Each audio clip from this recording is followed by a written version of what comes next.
देखिए, सबने तो अपनी अपनी बात कर दी और कुछ बचा नहीं बात करने के लिए। मैं सिर्फ आप तमाम मदिरा के लोगों से यही गुजारिश करूंगा कि वक्फ का सब्जेक्ट बहुत इंपॉर्टेंट सब्जेक्ट है और इसको बीजेपी ने गैर दस्तूरी तौर पर अपने इसको एक्ट बना दिया है। और मैं सलाम करता हूं 232 एमपीज को जो रात के 3 बजे तक रुककर इस बिल की मुखालिफत करें, जिसमें हमारे नदवी साहब भी हैं और आपकी पार्टी के सदर का भी हम शुक्रिया अदा करते हैं। और तमाम लोग जो इस बिल की मुखालिफत करें, इनको मालूम है कि हिंदुस्तान को तोड़ने का बिल है, मुसलमानों को परेशान करने का बिल है, मुसलमानों के जायदादों को खींचने का बिल है, मुसलमानों की मैशियत को खराब करने का बिल है। देखिए, कुछ लोग समझ रहे हैं कि वक्फ से हमारा क्या ताल्लुक है, ना हम वक्फ के किराएदार है, ना वक्फ की हमको जमीन मिली है। तो मैं आप तमाम को यही बोलूंगा कि आप जहां पे भी बैठ रहे हैं, कोई होटल में बैठ रहे हैं, कोई चबूतरे पे बैठ रहे हैं, कोई दावत में बैठ रहे हैं, कोई किसी से मुलाकात कर रहे हैं, तो वक्फ के ताल्लुक से डिस्कस करिए। ये आपका खुद का इशू है। जिस मसाजिद में आप नमाज पढ़ते हैं वो इमाम मदरसे से आते हैं, वो वक्फ का, वो मसाजिद वक्फ की। जो उलमाओं को आप सुनते हैं वो उलमाए भी मदरसों से आते हैं, मसाजिदों से आते हैं, वो भी वक्फ के।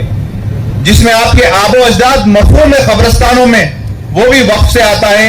आपको भी उसी कब्रिस्तान में जाना है जो वक्फ का है। जिस इंस्टीट्यूट से आप फैज पा रहे हैं, कई इंस्टीट्यूट से, वो भी वक्फ के है। तो ऐसे वक्फ के कई चीजें हैं जिसको हम डिनाई नहीं कर सकते हैं। कई जमीनात हैं, कई मदरसे हैं जो वक्फ के हैं जिसको हम डिनाई नहीं कर सकते। तो वक्फ हमारा खुद का मसला है। आप अगर आप वक्फ के मामले में खामोश बैठेंगे, देखिए आपकी खुद की जमीन को खींचा जा रहा है एक दस्तूर की खिलाफ वर्जी करते हुए। दस्तूर हमको बराबर रहने का हक देता है, दस्तूर हमको साथ चलने का हक देता है, दस्तूर हमको अपनी आवाज बुलंद करने का हक देता है, दस्तूर हमको एहतजाज करने का हक देता है। आज मोदी गवर्नमेंट हमारे साथ हर वो चीज कर रही है जो हमको नाकबूल है। जैसा कि आपको मालूम है, ट्रिपल तलाक का बिल हम पे ला दिया गया है। आज बताइए कौन सा मुसलमान जाकर मोदी को बोला कि भाई आप ये वक्फ का बिल लाओ। वक्फ एक इस्लामिक प्रैक्टिस है जिसमें मंशा वक्फ के तहत आपका काम होता है।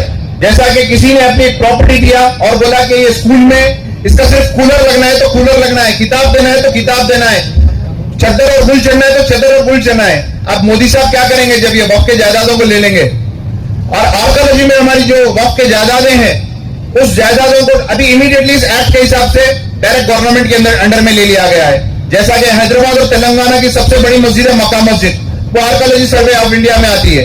अब उस मस्जिद में बोलेंगे कि इमाम साहब आप वक्फ से ताल्लुक नहीं है, हमसे ताल्लुक है, आवाज कम रखिए, धीमी रखिए, जुम्मे की नमाज नहीं होना, कुरान खुतबा नहीं होना, यहाँ पे भी शूटिंग भी चलेगी। बहरहाल जो चीज हमारे हाथ में से निकल जाएंगी तो कुछ भी होगा। तो हमको नस्लों के लिए अगर कुछ बचाना है तो वो वक्त बचा सकते हैं। कम से कम वक्त में आपका कुछ नहीं होगा, लेकिन आपकी खबर जो रहेंगी वो वक्त के कब्रिस्तान में रहेगी। आप जहां मफहूम होंगे वो वक्त का कब्रिस्तान रहेगा। तो काफी बातें सबने बोल दी है। मैं अवाम उन्नास से भी यही करता हूं, ये बैठने का वक्त नहीं है, ये सोने का वक्त नहीं है। हमको निकलना पड़ेगा। जब तक हम नहीं निकलेंगे, जब तक हम अपने हक के लिए नहीं लड़ेंगे, तो ये बिल वापस नहीं होगा। 11 साल के दौरे इख्तियार में मोदी के अब तक 100 बिल आए, कोई बिल वापस नहीं किया सिवाय किसानों के बिल के। डेली प्रोटेस्ट करेंगे तो बराबर ये बिल वापस होगा। जिस तरीके से तमाम हमारे सेकुलर हिंदू भाइयों ने इस बिल की मुखालिफत किया है, जिस तरीके से डॉक्टर राम पुयानी साहब आकर हर वक्त एक सच्चाई सामने लाते हैं, जिस तरीके से हमारी हिस्ट्री के किताबों को चेंज कर दिया जा रहा है, जिस तरीके से हमारे राजाओं को बदनाम किया जा रहा है, जिस तरीके से हमारी गंगा जमुना तहजीब नफरत बढ़ी जा रही है, तो हमारे नस्लों को यह समझाना है। इस छोटे से गांव में जो आज मुस्लिम आइक्या संगम ने ये प्रोग्राम किया है, इनको मेरी तरफ से 100 सलाम। आज हैदराबाद से हम यहाँ आने की वजह, यूपी से आने की वजह, दिल्ली से आने की वजह, बंबई से आने की वजह ये है कि ये वक्फ के बिल के लिए सबको मालूम है ये मुसलमानों के लिए कितना नुकसानदेह रहेगा। और इसमें आप SC ST तमाम भाइयों को लेकर चलिए और ये बिल की मुखालिफत के लिए जहां जहां प्रोटेस्ट हो रहा है, तो हमको एक हिस्सा बनकर एक जहती के साथ, इत्तेहाद के साथ अगर हम काम करेंगे तो इंशाअल्लाह ये बिल को बिल्कुल वापस कराएंगे। और ये बिल वापस ही अगर होगा तो हम सरखुर होंगे। एक्सपर्ट का यही कहना है कि हिंदुस्तान की तारीख में 1947 से